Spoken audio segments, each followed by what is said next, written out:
നിർമ്മാണ തൊഴിലാളി union CITU Pandalam area കമ്മിറ്റിയുടെ ആഭിമുഖ്യത്തിൽ വിദ്യാഭ്യാസ അവാർഡ് വിതരണവും വിവിധ ക്വിസ് മത്സരങ്ങളിൽ ഉന്നത വിജയം നേടിയ Balasangham Pandalam area committee secretary Shihad ഷിജുവിനെ അനുമോദിക്കുകയും ചെയ്തു.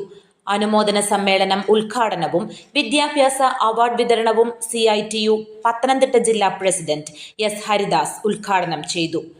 യൂണിയൻ പന്തളം ഏരിയ കമ്മിറ്റി അംഗം P. ബാബു അധ്യക്ഷനായിരുന്നു. CITU Pandalam area committee secretary VP Rajeswaran Nair, നിർമ്മാണ തൊഴിലാളി യൂണിയൻ ജില്ലാ joint secretary C. Rajendran, CPM Pandalam area committee അംഗം രാധ രാമചന്ദ്രൻ, നിർമ്മാണ തൊഴിലാളി union Pandalam area committee secretary K. Mohandas, area treasurer KH Shiju, Pramod Kannankara, Priyatha Ratheesh, TM Pramod, KS Ajith, V. Hari, KN Saraswathi എന്നിവർ സംസാരിച്ചു. News bureau, Pandalam.